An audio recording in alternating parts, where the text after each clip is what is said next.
So these next sections are going to feel a little bit weird because we're breaking that mold of not really needing to use your computer or use your calculator in this course to succeed in these sections. So what we're going to do in this section is very much focus on how technology can help us, specifically when we're dealing with scatter plots and a little bit of statistics. So when I teach the kind of the regular college algebra course, I tend to make it so that this is something that my recitation leader teaches versus I teach, because I really do want that separation of, okay, when I'm lecturing, we don't need technology, and in this section, you do. So all of that's to say is this is going to feel different. And another thing is that on the first test, we weren't really allowed to use technology or calculators or anything like this. This test will have a take-home section geared towards using technology. So you will be using Desmos and will be allowed to use your computer for that portion of the test. So make sure that you feel comfortable with these. If it's not making sense, if you're not able to get Desmos to work, send me an email or ask to Zoom, and we can walk through it together and make sure we feel comfortable. Okay. So a very, very basic scatter plot would look like, I could just be given data, and in this case, I'm kind of telling you guys what my x-axis and my y-axis is, but that's not always the case. Sometimes you just have some data, and you kind of have to decide, okay, I want height on the vertical axis versus weight on the horizontal axis. The truth of the matter is, there isn't a strictly correct way to do it. Usually when you're in maybe a chemistry class, they might have a different answer for that, but strictly for statistics, that's not really necessary. Okay, so here's my data points, and these are actually just points that I can plot. Kind of, if we go back to what we did with lines quite a few sections ago, we're just going to start by plotting these points. And you can do this on paper. It might be a little bit tricky with these large numbers, but instead, as I mentioned, we're going to use technology. So I'm going to use Desmos. I went to Desmos ahead of time, so I cheated a little bit, but if you just type Desmos into your Google, it should show up. And then it'll take you to this, and you can log in, sign up if you want to. I really don't know much of the advantages for that. I just go straight into my graphing calculator. Okay, so since we are building a scatter plot, we need to build a table. And so our table will be fitting this data. There we are. And so we just place it here. So I said my height is my x value, so 36.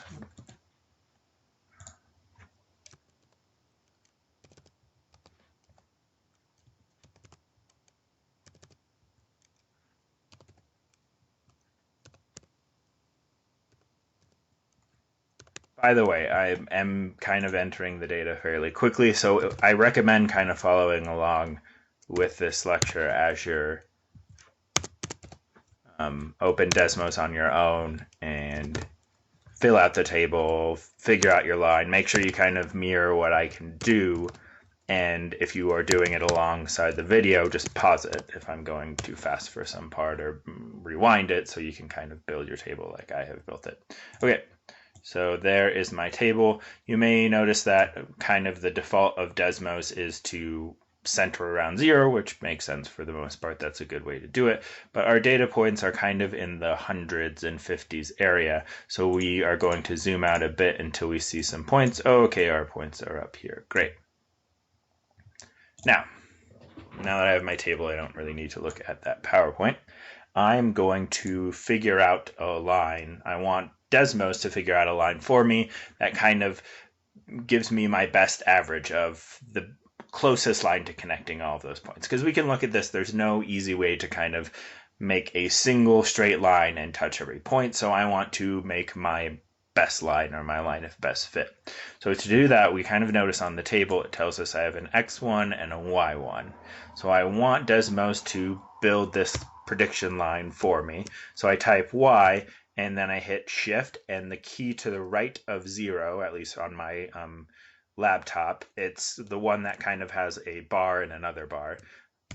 So it would be the lower bar on that one.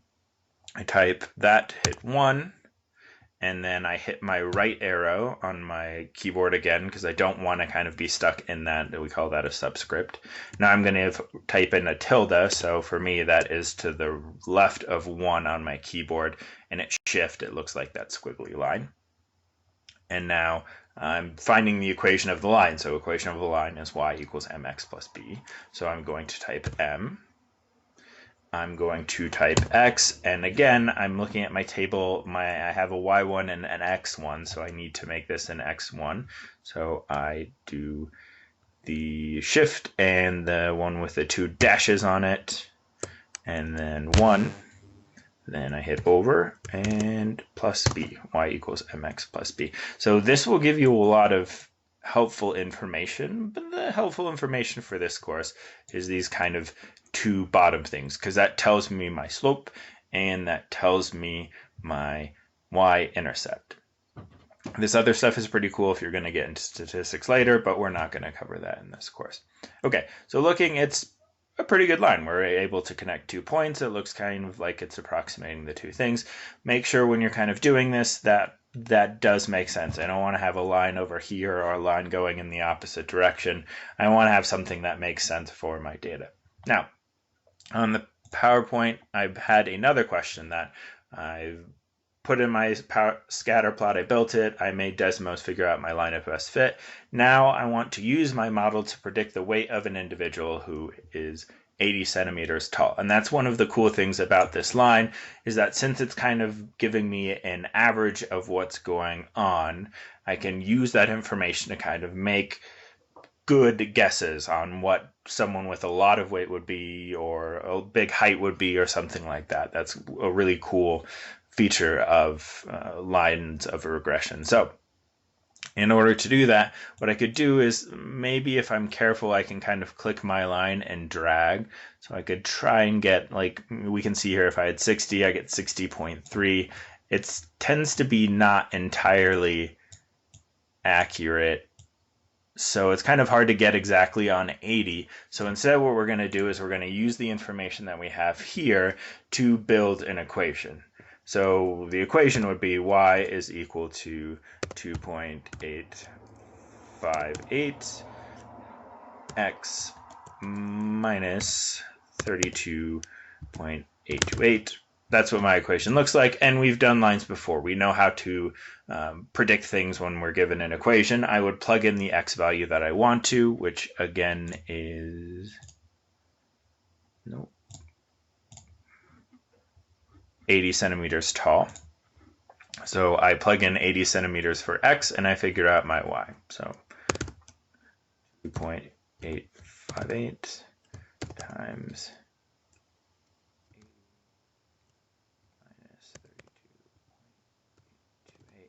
and it's going to become a bit of an approximation, which is kind of fine. Like, if you want to be as accurate as possible, you could probably type out all of the digits for M. Actually, I have all of the digits for B, which is nice. But at some point, we kind of, in this course, round to 2 decimal places, so we can kind of approximate when we're putting in those values. So the predicted value is if an individual is 80 centimeters tall, they weigh about 195. And again, we can kind of get close to that, maybe even exact. Yeah, so I have 79.94, so that's super close, and it says that I would have 195.641, which is also very close to mine. So that's another kind of check that you should make when you're doing these, is to say, okay, is that a reasonable value? If this is negative 195, that probably doesn't make sense. Maybe I didn't plug in my values correctly, or I flipped a sign or something like that. So this is how you would build a scatter plot, and if it is very obvious that it is a line, then you would go about kind of finding your line of regression and using it to potentially predict values.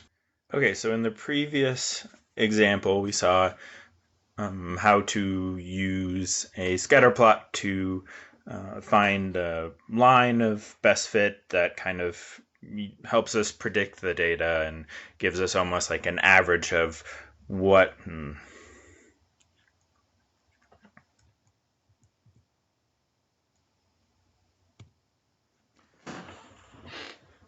Okay, so we just went through an example of using a linear regression, finding if we were given a scatter plot and the scatter plot looks like it's pretty much following the trend of a line, we can use tools to make the line and then kind of use that line to predict things. There's other things we can do with it within statistics, but for this section, that's all we're going to be using it for. Now, that's not the only type of data that can be represented. So here's another example of something that looks, oh, that very much looks like a line. Yeah, I couldn't really draw a straight line that connects all of the points, but they seem to kind of be finding a very upward trend of something that could be very closely approximated with a line. So we say that's a linear model, but that's not the only possibility. So here's something that definitely does not look like a line. There does seem to be kind of a pattern forming here, and hopefully that pattern looks similar to something that we saw a couple of sections ago. It's kind of forming a U, or that parabola thing. And so there is a way to kind of fit the data using a quadratic regression. But as is kind of the theme in a lot of these sections that we've seen, just because these are the two patterns that we're going to be focusing on this section, we've seen lines before, we've seen quadratics before, that doesn't mean that's the only pattern that can show up. So here's another graph that actually does follow a pretty strict pattern, and it kind of looks like it's a quadratic, but once I look at the left side, I see that I don't really get that U forming. And in fact, we will see what this is later on. Well, you guys will probably see it next semester. So this is a structure in mathematics that is very important and very helpful. It's called exponential growth. But for the section, we're really only going to be concerned if does our data follow a linear pattern, does it follow a quadratic pattern, or does it not do one of those two things? So we would say neither. And additionally, I could probably have posted another example.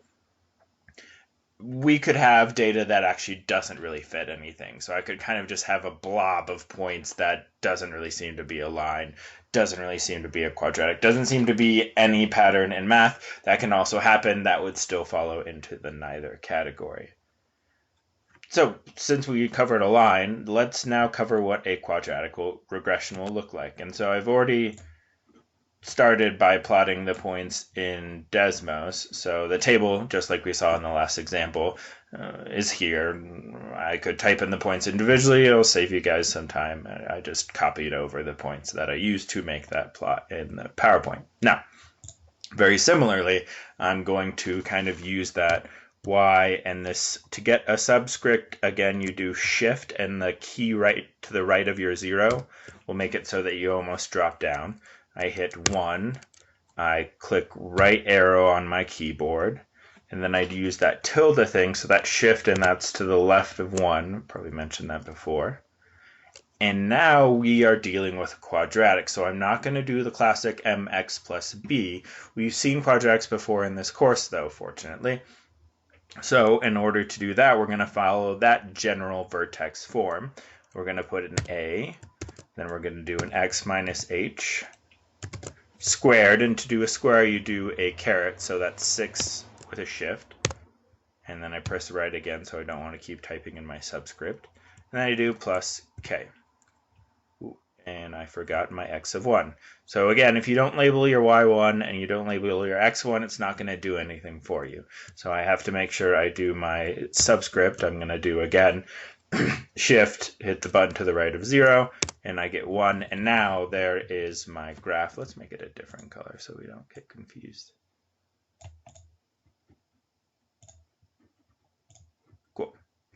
So that is my regression, and we can see it does a pretty good job of, I mean, it goes through quite a few points. It's not going to go through all of them because it's an approximation. Now, to predict again, you can kind of trace and say, okay, maybe I want to figure out what it is at 2, but you might notice right now that I'm having issues kind of getting exactly to the value of 2. So instead, we're going to do what we did with the line, and it's a little bit more tricky, so we have to be careful when we're dealing with a quadratic, but the process is still the same. So I didn't put it on the PowerPoint slide, but let's say we want to predict what our y value will be when our x value is, I don't know, let's say 8. And so to do that, this gives me a ton of information. And if you get into statistics later, R-squared is actually a very important thing. It kind of tells us how close our data is fit. That's not for this course. This is the stuff that we need, because we've seen that before. We've seen that with our quadratics. So we're going to just plug in all of that information. So my A, I'm going to do 0. Let's go out to 4 digits. 3799. Parentheses. I'm predicting what the value is at 8, so I'm going to make my x equal to 8. Minus my h is negative 0.047. Make sure I square it using that caret again. Then I hit right arrow because I don't want to have that as a superscript anymore. And plus 2.607. So this would be my y value at my predicted x. It'd be 27.27.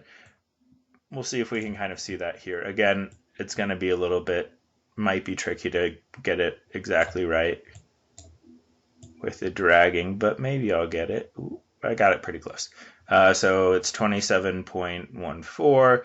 This, we got 27.207. That's probably a rounding error, but again, I'm not actually exactly at the point, so that also might be affecting things.